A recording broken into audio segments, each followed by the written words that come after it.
That's okay. All right. Well, happy Monday, guys.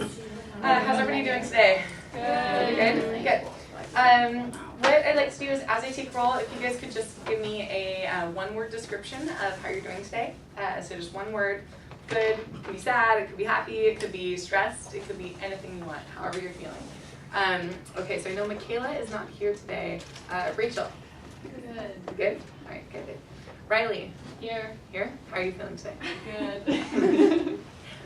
Quinn?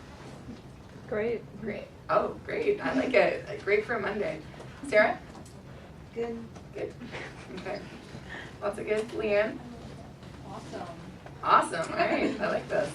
This is a good Monday. You know, Madison is not here today. Sierra? Fine. Fine. Fine. Good. Shirley? Alive. Alive. Okay. That feels maybe a little more how I'm feeling this one. Good. Catherine? I'm okay. Okay. Okay. Anne Marie? Stressed. Stressed. Right. There's a lot going on this year. Allie? Better than usual. Better than usual. All right. All in uniform. I know you guys have free dress every We're still in semester. uniform. It's right. Nobody's wearing spandex. Nobody's wearing.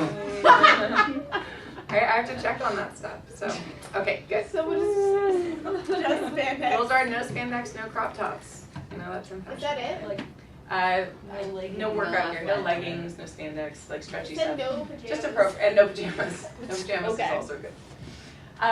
All right, so I just wanted to review what your homework is for today, for tonight. Don't forget the Woods reading is due on Wednesday, the whole chapter. I'm also going to be giving you guys an excerpt from Red Scarf Girl, which is about the Cultural Revolution. It's a really easy read. It's below. I think you guys can handle it. It's a one-person account first-person account of the Cultural Revolution. Is the book about how her dad was like a doctor? I read it. Yeah, right. Yeah. You may have read it in what grade did you read it? My dad made me read it because we went to China the summer before my freshman year, and so he made me read it. It's a really powerful book. Yeah. So I have a couple of excerpts that I want you guys to just maybe refresh your memory on.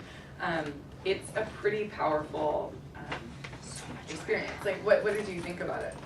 You really see how like the Cultural Revolution, like they were like a normal middle class family, and then their life was just Right? It's a very, very powerful first-hand documentation, right?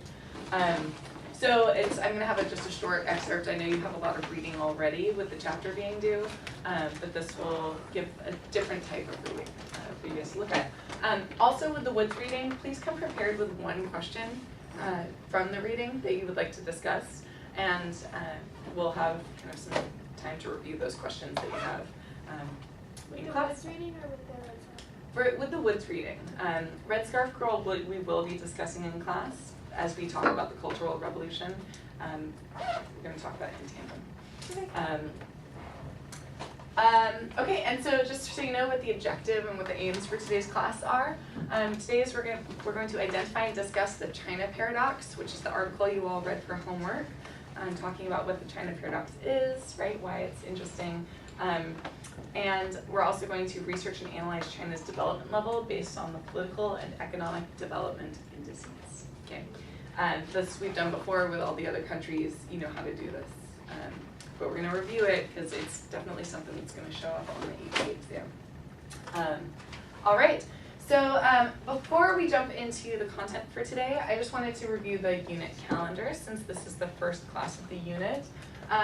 So today, the 16th, we're doing lecture and just normal class. We're going to be doing some group discussion. I have it labeled as lecture just so that you know it's normal class and you guys won't be presenting quite yet on your big presentations.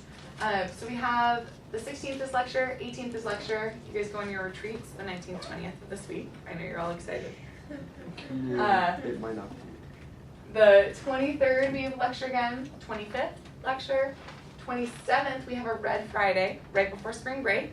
Then you have a week off for spring break to prepare for your presentations.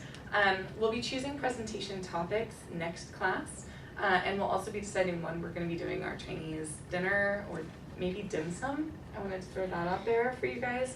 I know a fantastic dim sum restaurant. So, right, there's some really, really good ones. So we'll talk about that and when we want to schedule that on Wednesday. So just keep in mind, maybe come with a few dates on Wednesday that might work for you. So then we come back and we have the 8th. We don't have class on the 6th. So then we have the 8th, our presentations, the 10th, our presentations. The 13th, we will do last of the presentations and we'll do test review. And then we have the test on the 15th. Okay? Any questions about that? No? Look good to everybody? Right? Quinny, is it okay? I'm Yeah, good. okay, you looked concerned for a sec. And then we'll begin starting with AP review the following week. So getting ready for the AP because we're going into March, then April, and then the AP is May 14th. No. The Yeah. week of the, Yeah. the 31st through the beginning of April. So no April Fool's Day. It's gonna be, you guys will all be on spring break for April Fool's. Shucks. But, okay, so everybody, does this look good to everybody? Yeah, any questions? No? When are we gonna get our presentation in here? I think we'll do that on Wednesday, next class. Because I want you guys to have a little context to put the topics into, right? Does that make sense? Otherwise, you're kind of picking them a little bit blindly. Okay, so for homework, you all read the China Paradox article, right? Yep. And I wanted to talk a little bit about that. Can anybody identify what the China Paradox is? It's here. Maybe that they're communists, but they're like hyper capitalists at the same time. Perfect, right? It's the kind of paradox between the fact that they are a communist country officially, but they are one of the biggest global actors in a capitalist global economy, right? And that is something that is really confusing, especially to Americans who think, how is it possible for them to be both communist and capitalist, right?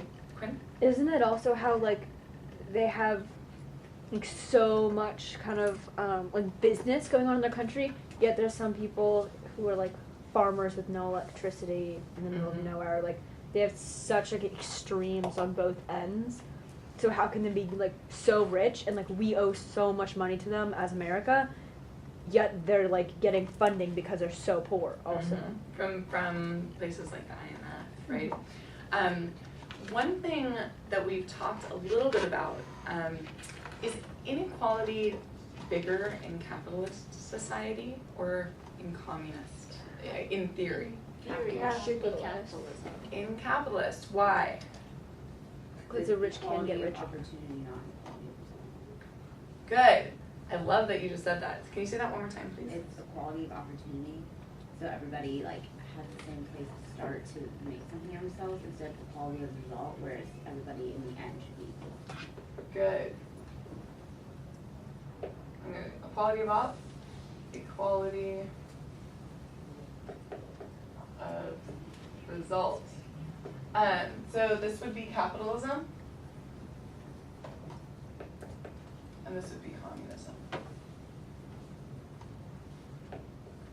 So we talked a little bit too about the difference between equality and equity, right?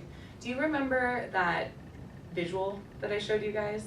The equality versus equity visual, where, Oh, was the people standing?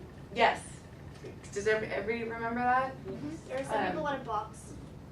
It was like everyone like either goes to the same height or everyone has the same Like the thing. baseball game. Yeah. Yeah. Mm-hmm. Okay, so you got somebody who's really tall, somebody who's just barely tall enough, right? These are people.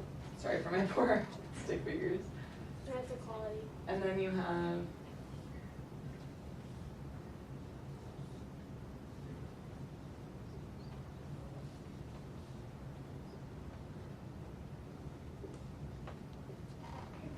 Can everybody see that? Yeah. What do you see? They're all the same height In which one? in the communist one. Like their heads are all at the same height in the communist one. But like some of them need a higher support, so they're given a higher like thing to stand on, whereas in the capitalist one, they're all given the same amount to start with and then it's up to them to be Good. short or tall. Sort of. Well, okay. Yeah, I like kind of the analogy there. So it's in equity, every person is given what they need to succeed, right? In equality, everybody has the same. Okay, so we've talked a little bit about the difference between those two. Equality of opportunity would be this one, right? Everybody has equality. The idea of communism, right, equality of result, has more to do with equity, right, in theory. So is there more inequity in capitalism? You can have a poverty line. Right, you can have a poverty line. What do we see here? Just look walking around San Francisco. What do you see? You see homeless people, right? You see an area of the city that's not as wealthy, right next to, say, the Tenderloin, right next to Union Square, where people are shopping at Prada and Gucci and Bergdorf and, right, all these fancy stores. So you see that big difference. So you're going to see that a lot more in capitalist societies than you are in communist societies, right? I wanted to show you guys a little bit of a video it's about a 10-minute long video. We may not watch the whole thing, but it has to do, it's about a communist kindergarten. And I want you guys to try to put yourselves in the shoes of somebody in communist China today, and why communism might appeal to you as if you were maybe a farmer. And then why don't we have each group, why don't you be the farmers? So try to put yourself in the shoes of a communist farmer or of a Chinese farmer. You guys will be the urban middle class, okay? And this group, you guys will be the urban wealthy, okay? So I want you to try to put yourselves in the shoes of each of these people while you listen to the ideology that the teacher is talking about. So you know a little bit of background about the children in the video. They are fairly poor, and they work in the fields. They're children of farm workers. Okay, right. Sarah, do you mind hitting the lights, please? The button. Why China is the world's largest country and the world's largest communist state. Our colleagues at the Vice China office went to check out a school that teaches the wonders of communism. This is the Red School.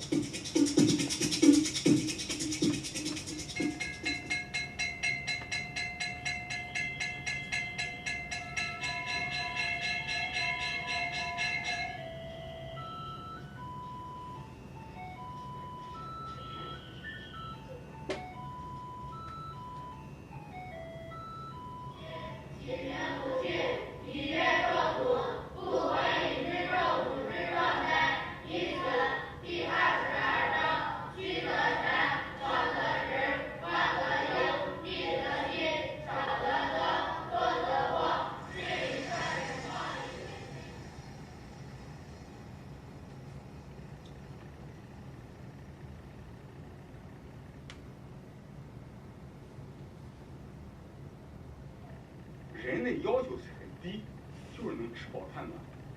人吃饱穿暖了，这个幸福跟这个金钱物质没有关系。这是我对毛泽东思想的一个基本的理解和传统化基本的理解。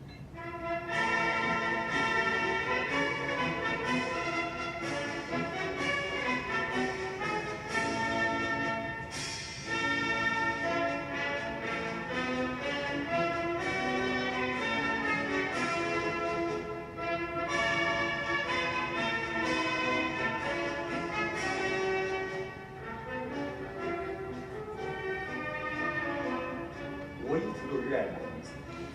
我的大学就是收音机，中央人民广播电台。我父亲给我买了很多连环画，这连环画都是革命英雄主义的、理想主义的，是吧？后来大一点看小说，红岩、钢铁蒋天成的，是吧？再大一点看那个古典文学，四大名著，再大一点看的外国文学。所以说，我是对这种信任。说实在的，是吧？对毛主席不仅是感情深，而且是从这个理念上感觉他老人家是太伟大了，是吧？他老人家是在人世间最伟大的人，就是有这种认识。12月26日是我们中国人民的圣诞节， Maybe from the Russia unit. 毛主席战胜纪念日。所以我们今天在这里举行这个升旗仪式。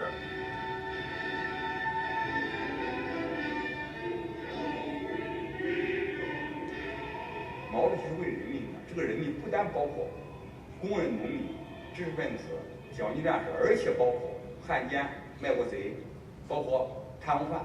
所以我说，只有毛泽东思想救中国、救美国、救世界，还有只有毛泽东思想才能救卖国贼、救汉奸、救贪污犯。因为毛泽东思想不是要杀他们，毛泽东要拯救他们的灵魂。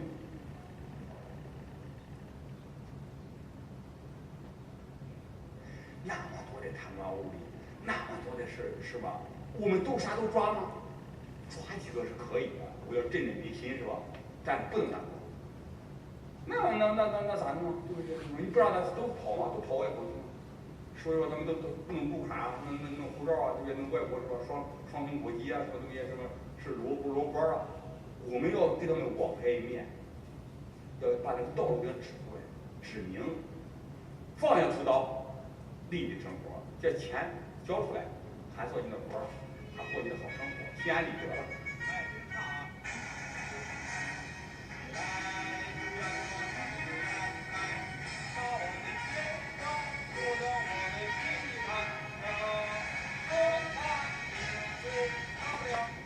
南极村有句话，毛主席不是人，不是神，但是毛泽东思想胜过神。实际上变相承认毛泽东思想还是神。哎，李先生，给这毛主席过生日一年啊！哎，祝你老人家给毛主席过生日一年啊！哎，小平先生，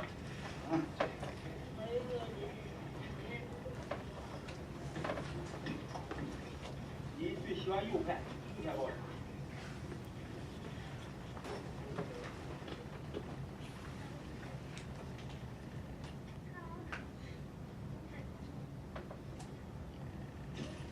毛主席、周总理、各位先烈、各位先辈、各位先贤，福气人足，保佑江主席健康长寿，保佑习主席平安健康，保佑国泰民安，中华振兴，实现中国梦，一名世界大同。阿弥陀佛，阿弥陀佛，阿弥陀佛。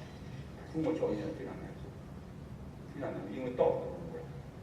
毛泽东时代睁眼看到的、听到的都是正面的，都是正能量，都是让人积极向上的。现在睁眼看到的、几眼看到的、听到的，都是那些叫人堕落的东西。所以说现在教育很难很难办。所以说为啥学生少啊？我跟你说，我现在都不愿意收，初中生我都不愿意收了。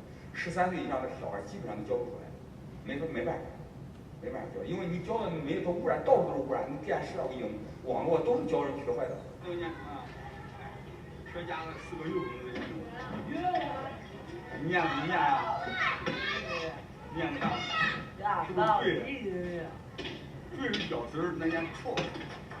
啊，就辍学了就不看了，是吧？建校那一年，1个月就11月份1个月的限制。那砖头都没法拉，都是土路，都学生搬的，搬砖的跑几里路，那学生边上学边干活，那不是在天天读书毛主席，就是天天在干活劳动，在实践毛主席的教育思想。我们所有的孩子都能自立自强。你看我们的宣传标语吗？结婚盖房上大学，自己负责任，不能给父母要钱，能吃。你看看，这么冷的天儿，有寒冷的吗？冷不冷吗？脸都冻吗？这不寒冷，热的受不了。但是我们的孩子有寒热的，没有寒热的，不怕热，不怕冷。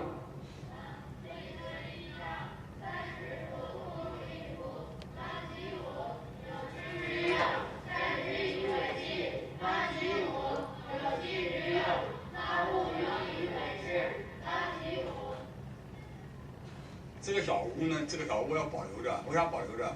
这我爸爸妈妈就住在这个地方，就住在这个地方。老太太在这里面说看个门儿，干活是到死还在给我。啥好看本都放。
香格里拉那个地方我也没去过，我听说那个地方的环境特别好，原始的生态。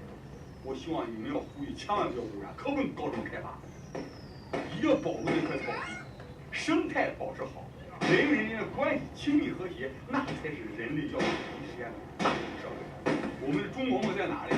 中国梦我认为在香格里拉。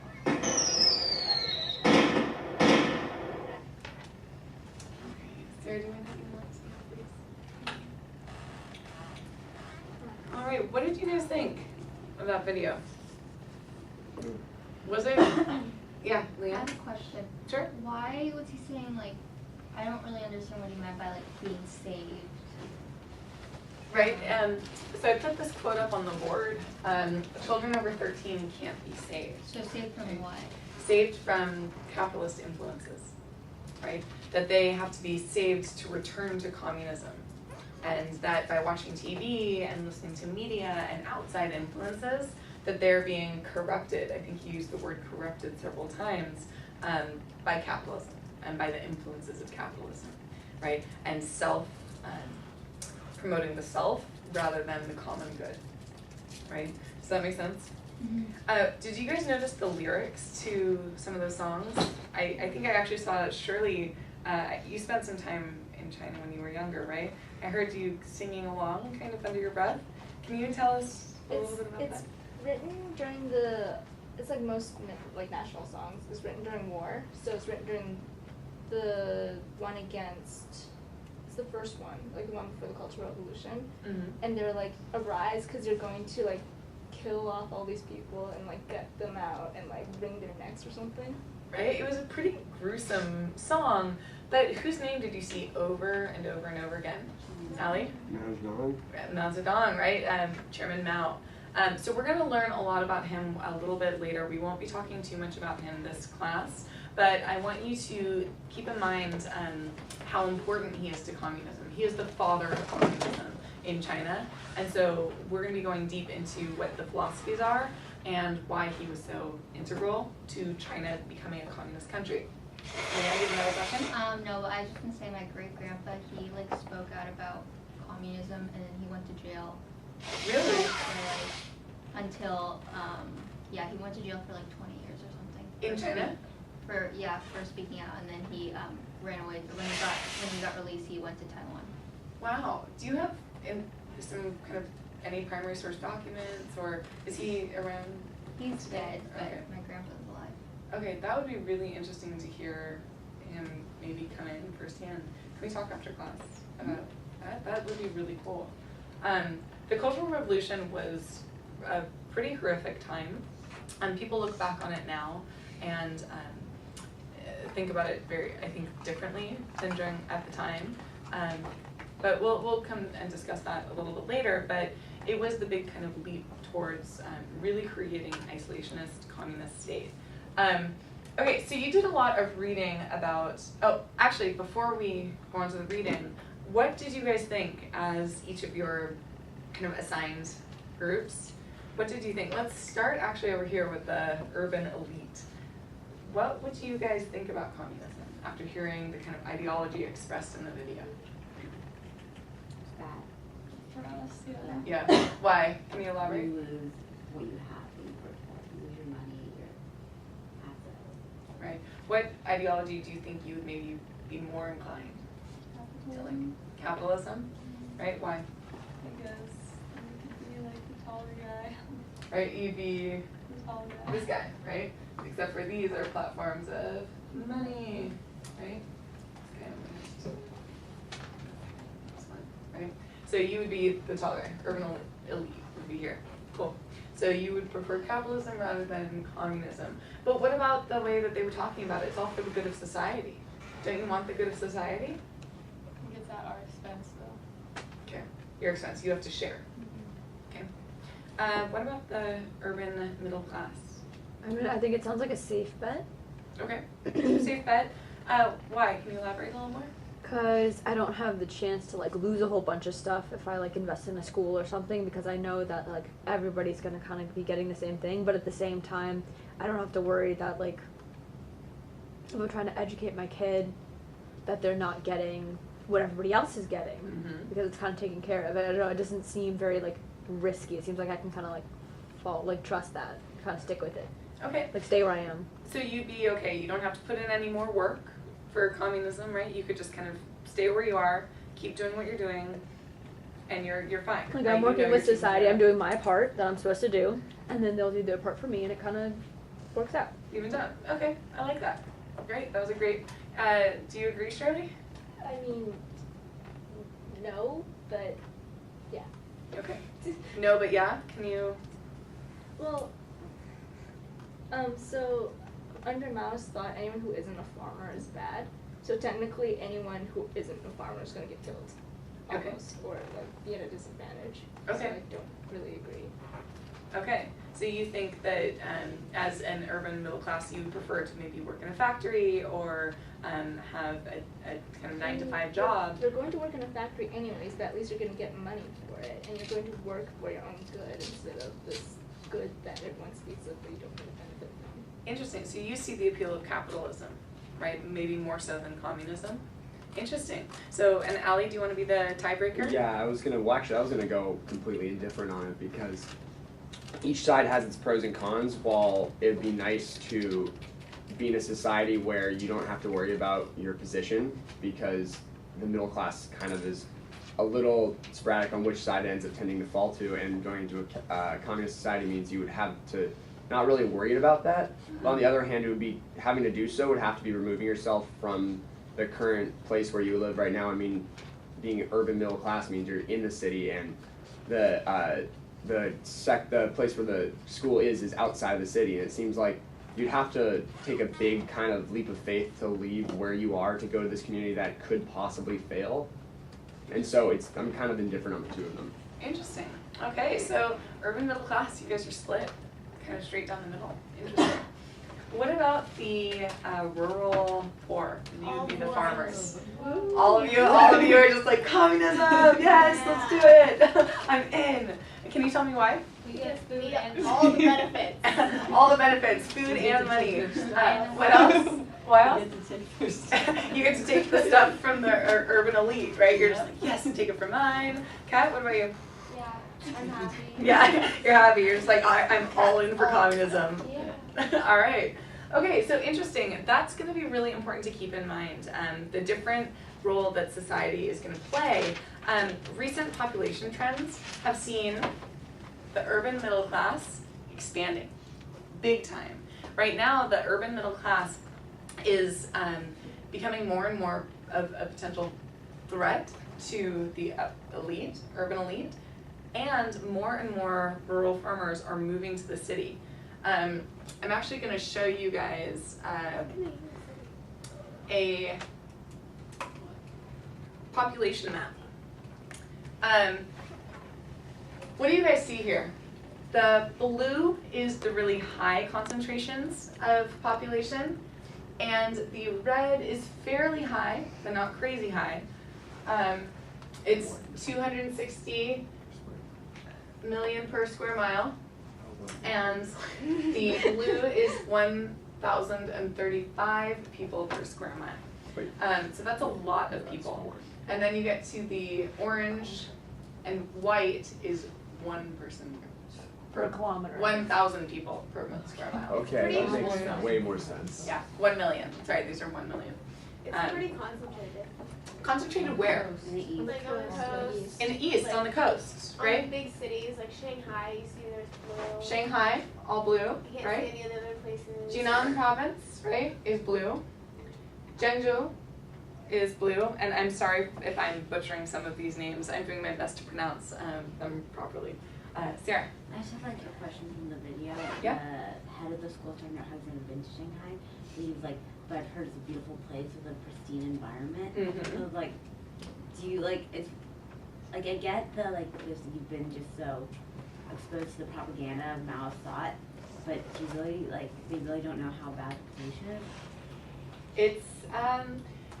It's not necessarily, if you've never been there and you haven't experienced it, it's not part of the materials that are distributed, right, to the different. But he's heard it's beautiful there. He's heard it's beautiful, and it is beautiful when you can see it through the pollution, right? So it was kind of fascinating. I noticed that as well, that he was talking about kind of glorifying these major cities, but he's coming from such a different world too that he might also not see that. Do you guys remember your first time coming to a city? Or going out? And I remember, so my first time in New York, I was, I want to say about 12 or 13. I was moving to England. So I was, I'd been in San Francisco before, and obviously San Francisco is a cosmopolitan city. But I went to New York, and I just remember walking around just wide-eyed because it was the concrete jungle, right? You have these massive skyscrapers up on either side of you. And I had never seen anything like that. I was actually terrified. I hated New York the first time I went. And I went back later when I was in college, and I was like, this is great, I love this. But at the time, everything was new and kind of scary and really different to me. So maybe he's looking at it through that lens as well, right? That he's seeing this big city, which is so different from his reality, that he's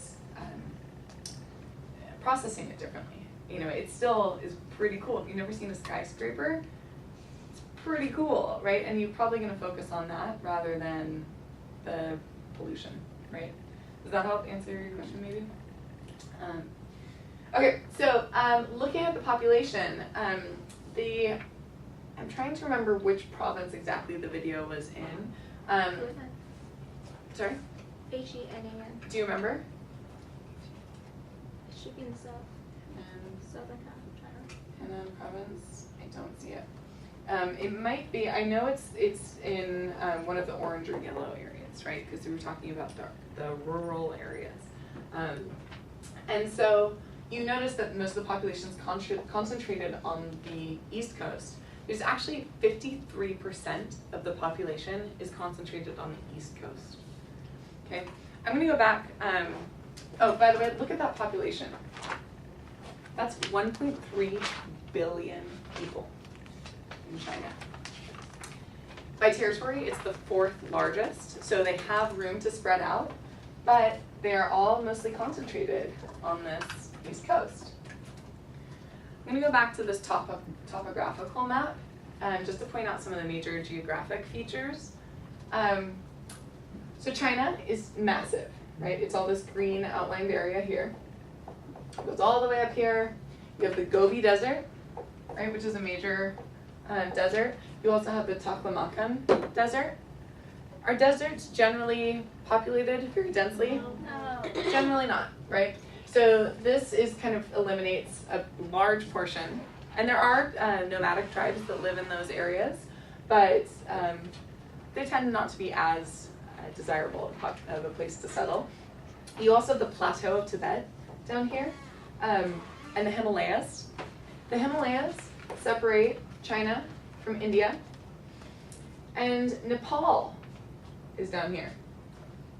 Mount Everest, right? You guys, I'm sure have seen all those mountaineering shows of people trying to climb Mount Everest, or Kathmandu, which is actually taller than Mount Everest. And so if you look down here, you've got the Yangtze River, a massive river. You've got the Mekong River feeding out through Laos and Vietnam. And you've got the Yellow River here. We're going to talk a little bit about the Yellow River. The Yellow River was controversial recently because there are 12 gorges down. Has anybody heard about that in the news? Water has become, and clean water has become a big issue in China recently, especially in the east, right where all this population is. And a lot of these rivers are either in the south or in the west, and they are not as clean as they should be. And so drinking water is becoming more and more of an issue. And so what they had to do is there was a dam along the Yellow River, and there was a population that lived below the dam in this valley. And the government gave this group of people a certain amount of time to leave their homes and move out because they needed to flood the valley. And the amount of time was not really sufficient for a lot of people to go home, gather all their things, pack up their whole life and move. And we're going to learn a little bit more about that. I think that's one of the topics that you'll be able to choose for your presentation. It's fascinating, and it's a really interesting look at how communist China thinks about their population, right? So we're going to talk about that a little bit, and that's important to know. And then see this red dashed dot right up here? Does anybody know what that is? Heard it? Great Wall. Great Wall of China. Right, so that is, we're going to talk a little bit about the history of the Great Wall. Why is it there? Why would anybody want to build a massive wall in the north, right? Along the Gobi Desert. Why would you want to do that? Okay, and you'll notice here on the east, you have North Korea, right, bordering China. South Korea, Seoul, is right here. Japan, down here. Hong Kong is a country we're going to talk a little bit about. Well, that's another complicated issue, so we'll talk about that. Taiwan is another complicated issue with China. People who come from Taiwan, we generalize them as being Chinese, but that's not quite the case. It's very complicated. We'll talk about that. And then down to the south, you've got Thailand, Vietnam, Laos, Burma, and then India over here. You've also got Afghanistan up over to the west, Kyrgyzstan, Kazakhstan, Mongolia, and what's up here? Russia, right? We just finished talking about Russia. So Russia's all the way up to the north. What's the Russian Federation? I like that it says Russian Federation. Right? Me too. I like that sometimes. So there are over 55 ethnic minority groups in China. But the majority ethnic group are the Han Chinese. They're the biggest population. And the Han Chinese are this light blue shaded area that you're going to see here. And then you've got all these other colors are different ethnic groups. Stripes are areas where they're mixed. But this is just kind of majority ethnic groups, right? Does that make sense to everybody? So look at how many there are. And that's going to be a complicated issue that we're going to talk about. What do we know about countries that have diverse populations? Hard to They're hard to control. govern. Harder to govern, right? A lot harder to govern. When you're trying to make all these different ethnic groups happy, it's really hard to find one common set of laws and rules that everybody wants to live by. So we're going to talk about that. And I also wanted to talk about religion a little bit. Now, what do we know about communism and religion? They don't mix. They don't mix. Why? They Quinn? want you to have faith to your ideology rather than your religion. Bingo, right? So officially, there is no official religion of China. Okay, unlike maybe what other country that we've studied? Iran, right? There's definitely an official Or Mexico, religion which and is a like, theocracy. Or even Mexico, which has Catholicism as one of their major religions, right? Technically, there is no religion because communism is the religion of China. But people are now beginning to practice religion, and they have actually for centuries, but just not officially. And the major religions you can see are blue and yellow, which are Confucianism and Taoism, which is a form of Buddhism.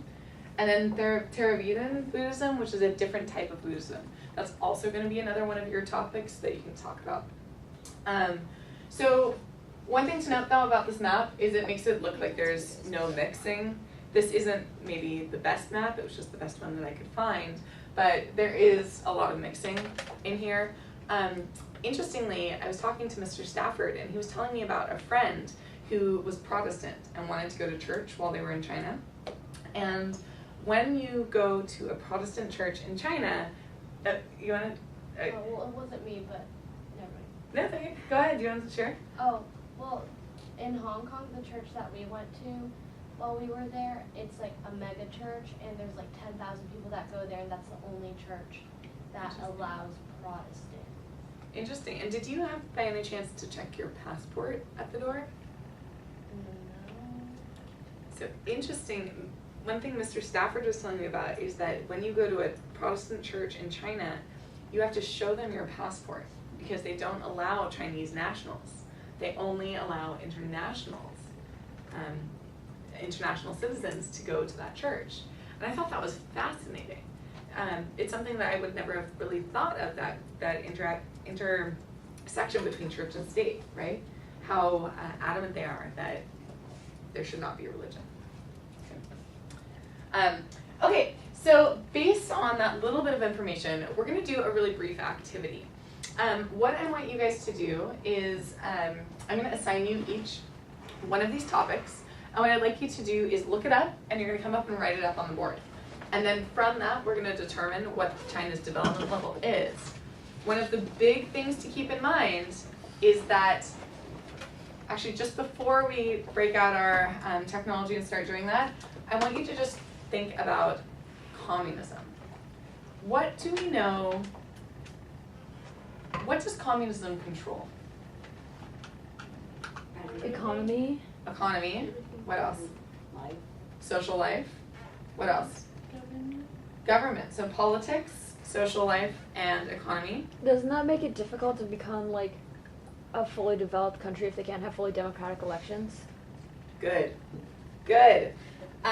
You guys on the last test, you guys talked a lot about what it means to be an illiberal democracy, right? And when we talk about political development levels, what's the spectrum?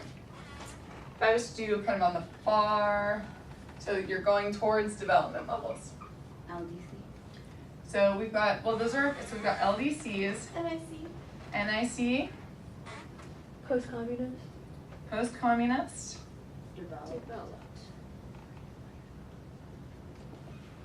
developed countries, DC, and, where was the one? Communist? Communist. The tricky part is, for these, why are these two a separate category? Because one is the command. They don't follow the spectrum. They don't really fall quite on the same spectrum. What type of political system does a developed country have? Liberal democracy. Liberal democracy.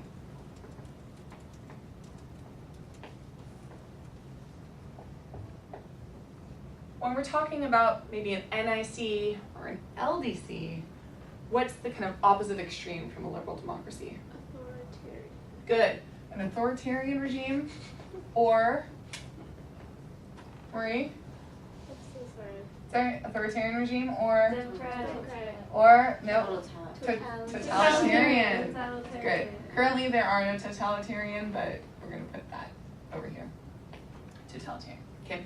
And then what do we have kind of in the middle? Illiberal democracy. Good. Illiberal democracy.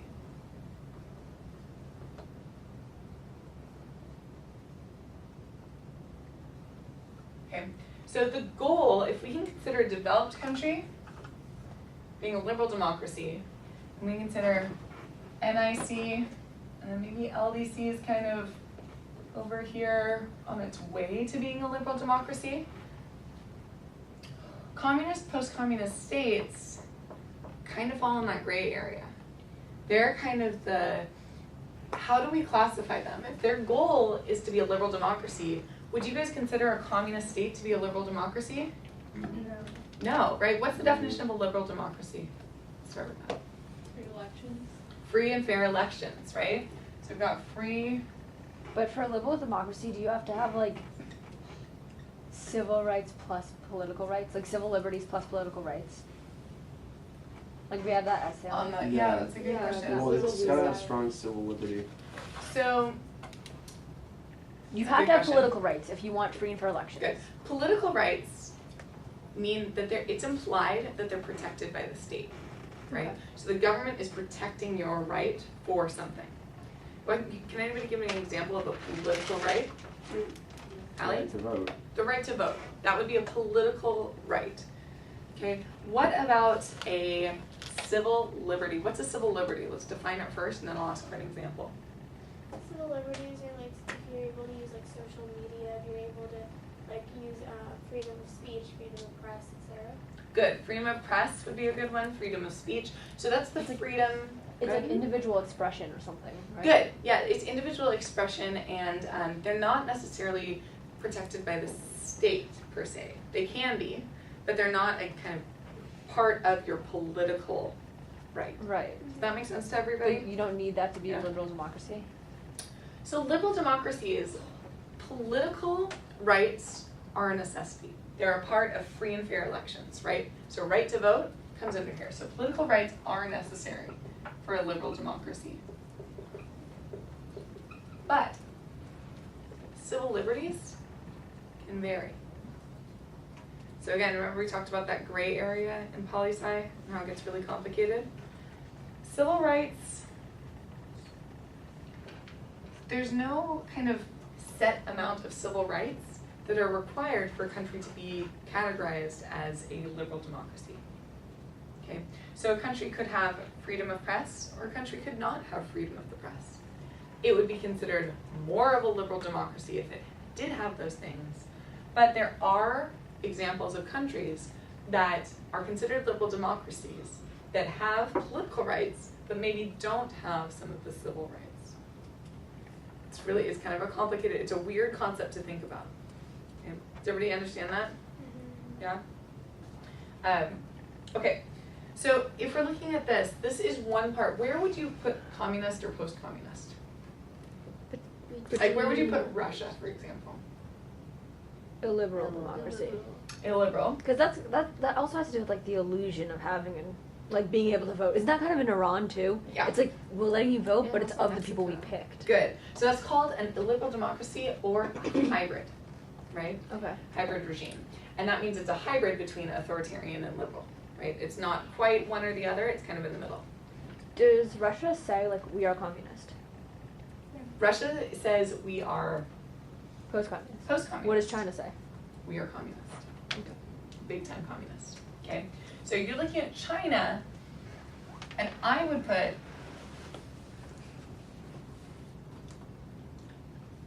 China is definitely an authoritarian state. But we're gonna say it's definitely authoritarian, but we're gonna figure out where it falls on the spectrum based on these development indicators, because it's a complicated question. Okay? Let's go Marie and then, May I ask a question? yeah, go ahead. Shirley? Is it newly developed newly industrialized countries that are authoritarian, or are what? So newly industrialized countries can be and tend to be authoritarian, and then LDCs, less developed countries, can also be authoritarian, right? But we're gonna figure out where China falls on this, on the spectrum. Okay, sound good? All right, let's start over here. Riley, life expectancy for China, please. Cat, literacy rate, infant mortality, Shirley, GDP, Allie, PPP, Quinn, the Gini index. You guys, there are 3 of these left. Marie will work with a partner. Leanne, can you do the primary sector, secondary sector, and tertiary sector, please? All right, and what I'd like you guys to do is once you have that, come up and write it up on the board. We were in the middle of a race and we thought we had finished. We just sat in our boat, let our sails out, we started eating apples, and everyone was going around the race course again, and our coach came to us like, different why girls. Stop? That's like literally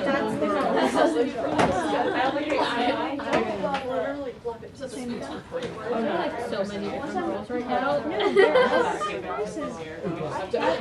All right, so you guys just figured out all of these really important development indicators, right? These are essential to figuring out what level of development each country has. You probably have done the same activity or similar activity on each of the other case studies, right? So let's run through what we have here and try to figure out if we can determine what level of development China has. It's a really complicated question because of some of the criteria that you just talked about, right?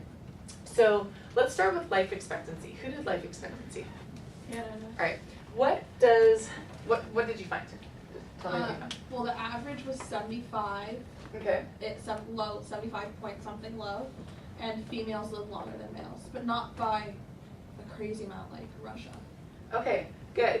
So in terms of general life expectancy, what does this number, a life expectancy of an average of 75, is that high or low? Low. It's It's low. medium, but it's like relatively low. I think it said they were ranked like 75. Right, so if you're looking at the US life expectancy is in the 80s, mid-80s or so. So this is higher than, say, Nigeria, for example, but it's lower than maybe some of the developed countries that we looked at. For example, another example would be the UK, right? This is going to be much lower than the UK's life expectancy. So what does that tell you about infrastructure? Can you make any? It's not so safe. Maybe, but not. Keep going with that. What about elderly care or health care in general? It's not very good. It's up there. It's higher than Nigeria's. It's different in different areas. That would be really interesting to see life expectancy in different regions around Maybe China. But maybe like their elders, even like they don't maybe like take care of that much. But don't they have a culture where ancestry is very important? Yeah. I feel like that. Right, so maybe these are all factors that play a role in how high this life expectancy number But is. It's not a very high number, but it's pretty high, so they still need to take care of them. Okay. So there's probably laws and infrastructure there for the elderly. Good. Okay, so now let's jump really quickly to infant mortality. What do we find? Who did infant mortality? Xinghai, what can you tell me about it? It's a lot higher than some of the more developed countries. Good, right? So if we have 11, there are 11 deaths per 1,000 children born. Okay, does that seem high or low? It's like for the life expectancy, it's higher. It's lower of the lows. Okay, it's one of the worst of the lows. Does that make Okay, sense? it's One of the worst of the best. Okay, yes, I think I follow you. So if you compare this, I think the United States and Great Britain, they're like 7. I think it's around 7. So if you look at the US, it's 7 to 1,000. 11 to 1,000 isn't terrible, but it's not great. Again, what implications does that tell you about their infrastructure? It's it's pretty. It's not more like beneficial, I guess. Right, so healthcare is kind of so-so, right? It's not the best in the world, but it's certainly not the worst in the world, or the worst of the case studies that we've looked at so far. Okay, let's go back to literacy rate. Who did literacy rate? We did. Great. What can you tell me about literacy rate? 95% average in males have more than females. Men have more than females, so but it's not by a huge number, right? We're only talking about a difference of around 5%. So it's not like men are at 97 and women are at 12. We're talking men are at 97.5 and women are at 92. So there's a little bit of a discrepancy between education, but there's not a massive one. Also, what does the literacy rate of 95% tell us? That's really good. That's really good. Showing that education's really important, or at least that like a lot of people go, and or maybe like there's laws that make people go, and there's like education provided for a lot of people. Right, and why might that be in a communist country? Because if everyone works really hard and is educated and gets really good jobs, and there's not people who are kind of mooching off the best, it's everyone can get good jobs and share the wealth at a really good living standard. Good, that was an awesome answer, right? So education is pretty important to the population here. So everybody is literate, or almost everybody is literate in China. All right, so now let's move on to the economy. Who did GDP? We did GDP, what'd you find? 9.24 trillion US dollars in 2000. Big, small? Well, it's well, less than the U.S. yeah, less than the U.S. and I think, isn't it less than Russia? I think it's the third largest GDP in the world. And it's been going up gradually. Good. And a big spike lately.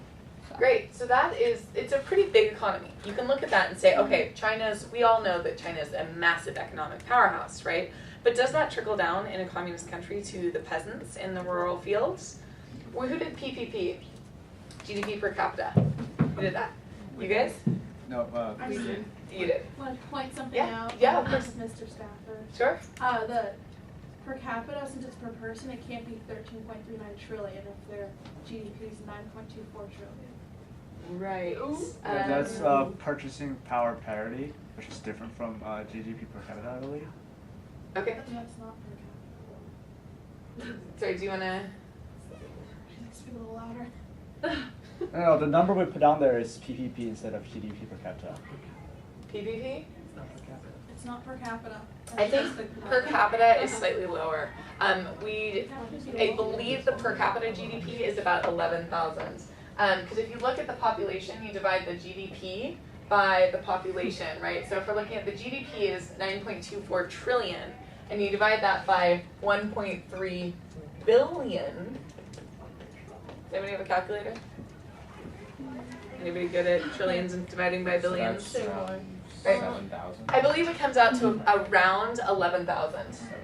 11. Let's go with 11,000 even. That's not exactly correct. If anybody can find that off using their tools, that would be great.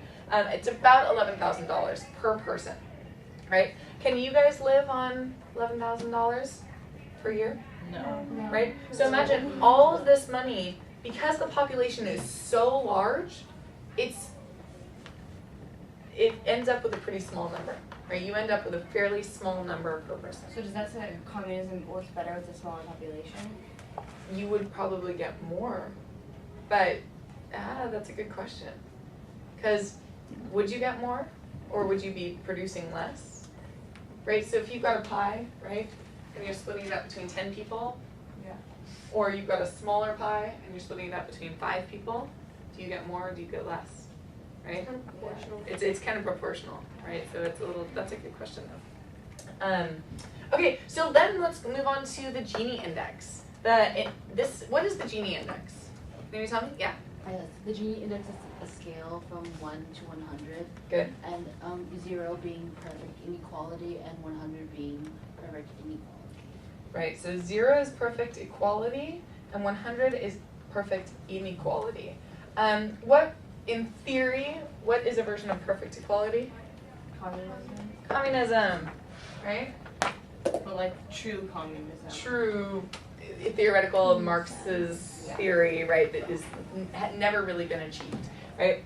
So 0 is equality, they're on their way to communism. So, and 100 would be total inequality. So if you look at that scale and you see a 37%, who did the Gini index? I did. Right? What does that look? What does that mean? Well, it's not as high as it was before because I looked at like previous ones, Okay. and before it was 42% and it dropped down to 37, which is not as high as 32 compared to like the other developing countries. Good. Their Gini is like 44, or there was one that was like 53. Do you know when it dropped? It Was it was in the sometime 1980s? No, I think it was 2011 and 2013. Yeah, recent, yeah.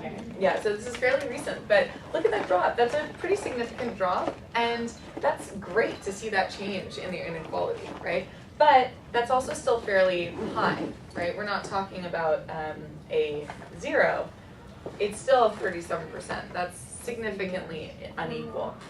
All right, last 3 things. Who did the agricultural sector? Agricultural sector?